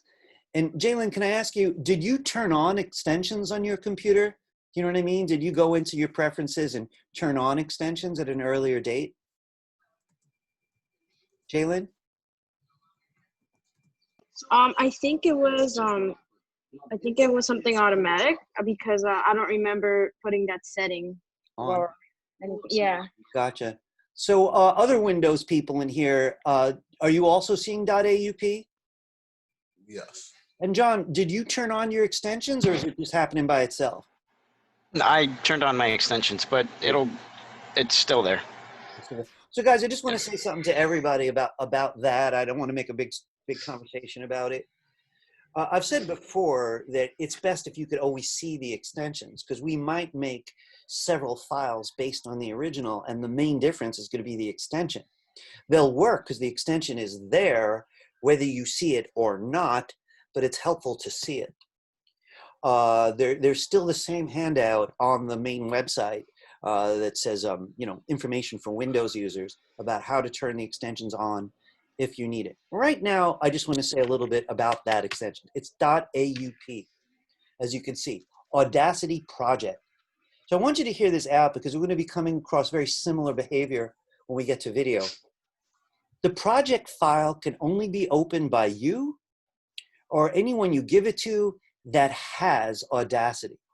The Audacity project will only open up in Audacity. So you want to save it because tomorrow you might change your mind. You might not want saving grace at all. So you'll come in and get rid of that track and bring in different stuff. So this is just for editing, the AUP. So what I want you to do with me is this. If you'd like to save it into today's folder, that's okay. But before you do that, just give yourself a visual of what's in there now. There's 4 files in there. One's Amazing Grace, one's called With Multiple Tracks, it's just a sample. Here's the original we used, Fix It. Here's Fixed Example, just the voice. So 2 of these are samples, 2 of these you actually used. So this is currently going to be called Fix It, but let's not call it that. Could you change the name? You can call it anything that makes sense to you. You know, I'm going to call mine Ira with Music, and anything that makes sense to you. I want to make sure that it doesn't have the same names as these, so you could easily tell them apart. Whatever you like, I'm saving it in today's folder. I'd like you to click Save. Before you go further, I need to point something out, right? We're going to make a file that you could actually use, you know, send to a friend or put in a movie or whatever. But I want to look at the folder because I need to show you something really weird. Well, your AUP went in there, that's no surprise, but look at this. There's a data folder that goes with it. And if I open that up, I can see there's more stuff in it, mysterious stuff, right? I'm going to fold that stuff up and I want to tell you something about it. If you're ever going to edit the same file again, don't lose that weird subfolder. It's all dependent stuff generated by Audacity to make your effects work and just to make all the changes you made work. If you throw out that folder, or let's say you deliver the AUP to somebody without that folder, right? I don't think it's going to work. It has to travel with that folder for Audacity to run the file, right? So I just wanted you to see it so you don't think it's extra junk, right? So do you all see that in your own folders? The data file that showed up? When we saved it, you should see that there. So that's real important. You want to protect it, you know, unless you're done with this project. The next thing we want to do, though, of course, is the sweetest part. We want to output the audio. So at school, I teach, well, together, we're going to be doing Premiere. I think it's next, video. And if we were going to do sound in Audacity for a movie, I'd save it as an MP3. So let's make an MP3. Now, guys, I'm a little nervous because over the years, this program wouldn't make an MP3, get this, because they couldn't afford the license on a free program. MP3 is owned by somebody. So big companies pay them the right to use MP3, right? This program couldn't. But last semester, there's a way to add the feature, but every individual had to do it, and it was really annoying. Last semester, it just ran. So I don't know what to expect now, but the goal would be if we could all make MP3s. So let's see how this goes. All right. So you saved your working file. We're ready to export the usable one. Let's go to the File menu to export. And you see you got all these different choices here. The one that's best for most of our purposes is this one. Export as MP3. Let's click that. So if it's looking at the wrong folder, mine is, right? It's looking at something that I made this morning. So I'm going to go find today's folder.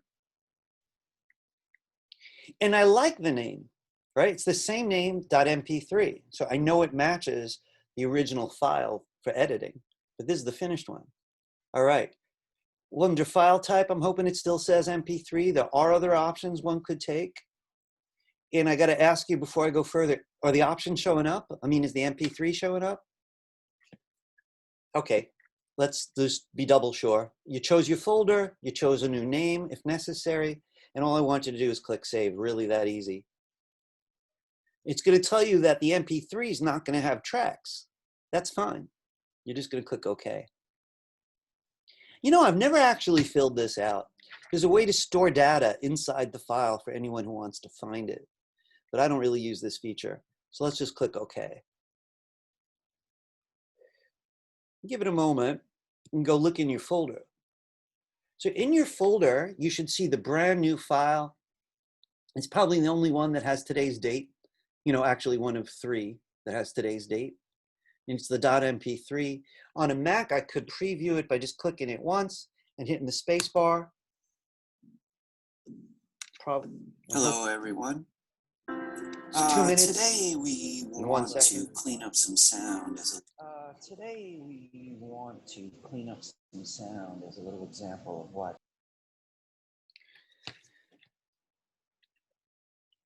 Is it working? It's behaving? All right, yes. So I want to just say a little bit more about where we're going to go with this, right? The next thing for those of you heading into media is going to be the ability to record. But, you know, I'm not even really sure of that. You know, I have these friends that do the Google animations. You know, when you go to Google, sometimes they're animated, especially on holidays. So they live right in my neighborhood. They're animators. They're a couple, and they're both animators. Really unusual. But as far as I know, they never go to Google, to the office or anything. They're just working at home. They don't draw for Google. So Google's making all the decisions what those animations should be, and it's having artists draw the stuff, and then it's sending the assets to my friends, who just, you know, do what they're told. Oh yeah, this week we just want a violinist to do this. In the folder, there's a file with a violin and bow and a background, and they just put the whole thing together. So I don't see them recording anything, even if there was going to be sound in it. So you might not even need to record, but it sure is damn fun, right? So I would like to address that tomorrow, and we'll move it further. All right, I hope that was fun. I don't have too much to add to it today. I just want to show you a couple things on my handout and then wrap it up. I'm coming back to the browser. Here's my handout. Everything we just did is listed step by step. Every single step, even compression. I put it in gray because I'm just not happy with my demo, to tell you the truth. You know, compression is very difficult. I've read a lot of articles about it, and it's a little elusive. We used the envelope tool. We didn't use the time shift tool today. Maybe tomorrow we could do that. I want to point out these 2 things. So, you know, this is a little annoying. I'm always shopping around for sounds, and sometimes I'm willing to pay for it, but often I'd rather see if I get some quality stuff for free. And I got really excited about opsound.org the last year or so. So they have Creative Commons, royalty-free, legal sounds, and it was beautiful and really easy to use. I don't even think I had to make an account or anything. I was really happy with it. I went there yesterday, and even though they're all over Google, none of them would show up. It was a weird note from one web designer to another. It actually said something like, Sal, we're offline, or some goofy comment like that. I'm going to visit and see what's happening with that. So I found another one just yesterday to share with you, but I'm just kind of curious. Maybe they fixed it.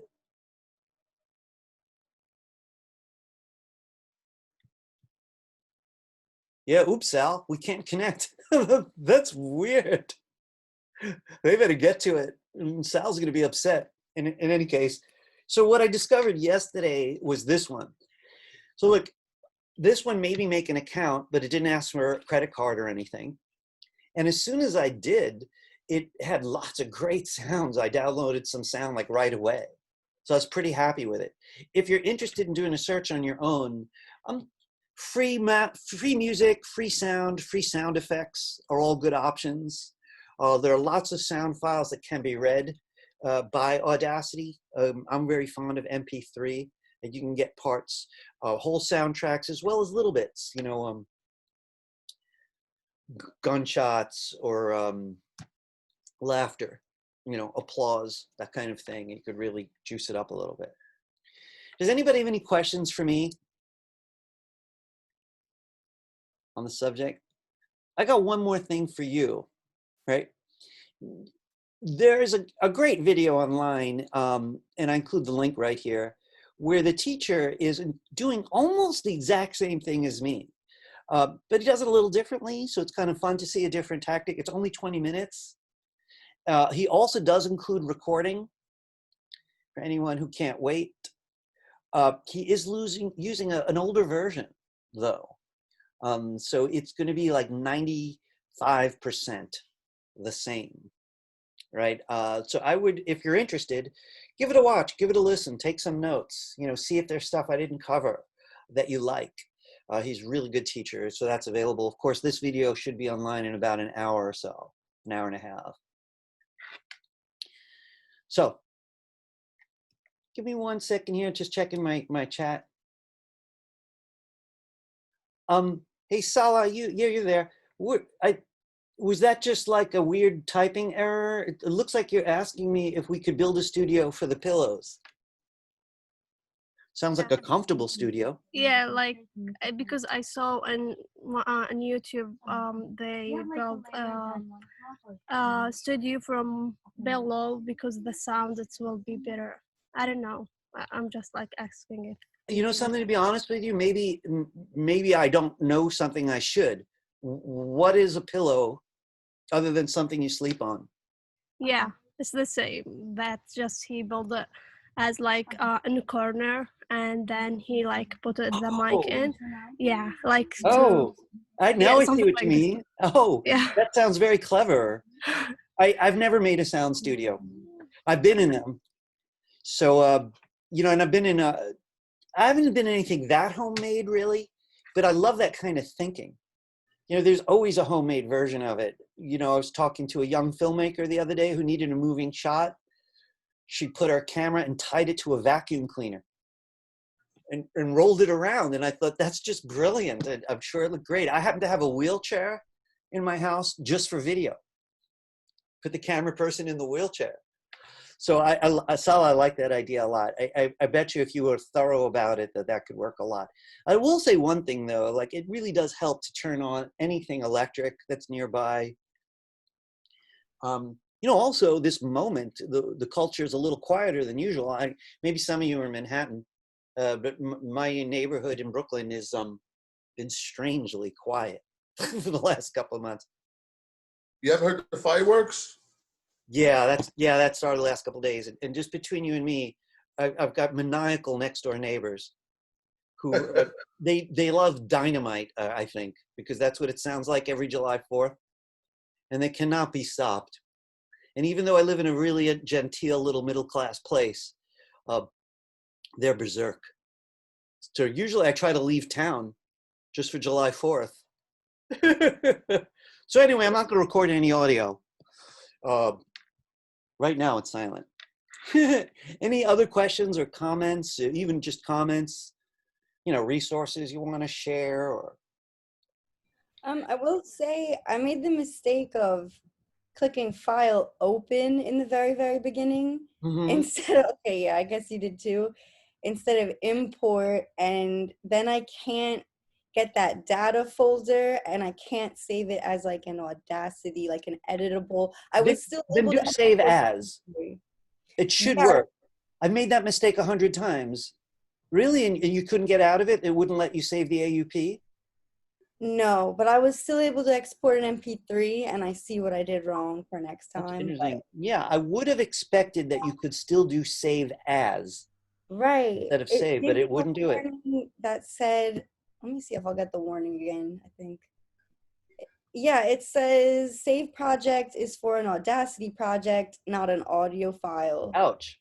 So it's like I opened your MP3 and it's looking to edit that, but yeah. You know, I'm a little surprised because in the last version, you could have done it either way. So I might have taught it that way without knowing. So I just got lucky today. I literally changed a handout this morning to make sure people used import, but that was just on a hunch. So I'm glad you share that with everybody in there. You know, to use file menu open then, given what Marissa just said, let's say you close Audacity now and later on you want to add a third track to the two we made, then you would do file menu open and find that AUP. But that's a good point. So listen, I do want to repeat that this handout is one of the most excellent ones of the semester because it actually goes through every single step, which I'm pretty pleased with. The video by the other teacher is also really excellent. So I think anyone who's interested in this, you know, tomorrow, I think what I want to do is I want to try all this with a poem where, which is about rain. And what I'd like to do is bring in a storm, bring in some thunder and figure out where the thunder can go. You know, Mary Oliver is this like fabulous poet my family loves. So I've been very exposed. I don't know a lot about poetry really, but she kind of knocks me out. And so I did my best to recite this. So that should be kind of fun. I do want to say though, I keep checking my notes just to make sure I'm not winging too much. I only think we're going to get 2 days of this. You know, some of the subjects are 4 or 5 days, some are as little as 2. This is going to be brief, but it'll be enough to get you off the ground. And then we're going to move into video, spend a similar amount of time making little movies together. And after that is, I think, animation, one of my personal favorites. I do sound first for anyone who wants to actually bring it into the other stages that are going to follow this. Anybody have any questions about the class itself? Oh yeah, you know something, one question's got to be on some of your minds. So someone emailed me about it. When are you going to get your grades? So you know, just about everybody got me the class 4 kind of simpler homework already. I might even grade it today. I'll keep you posted. I'm going to try to get it to you this week. The final, the midterm isn't due till Wednesday, so I'm not even going to look at them really till after Wednesday. So I'll keep you posted about that. Any other questions for me? So folks, I'm going to say goodbye. I will stick around just for a couple of minutes. Some people might have slightly off-topic questions. I'm going to probably keep the office hour a little short today. I'm supposed to be grading during those office hours, so I'm going to keep it a little short. And you might encourage me to get that done. So folks, I hope you enjoyed that. I hope everyone here, some of you are just text, some of you are still photos. Also people out in YouTube land who are going to watch this later. I hope this works for everybody, that and that it's kind of fun. We've all been raised on sound design, even if we've not been raised to be conscious of it. I'm like a fanatic about sound design. I'll watch TV shows because I like the sound. You know, sometimes, and I'll just be admiring, wow, what a great decision that was. Look, this guy's remembering a helicopter, but we're seeing the ceiling fan. What a brilliant moment. You know, that's by the way, that moment's from Apocalypse Now, much talked about scene in that movie. But it's a very creative enterprise. All right, folks, I'm going to say goodbye to everybody. If anyone wants to stick around for a couple of minutes, feel free to do that. The class is officially ending, so I'm going to stop my recording. First, let me stop my screen share for a moment. Let's see now. I'm going to stop the recording.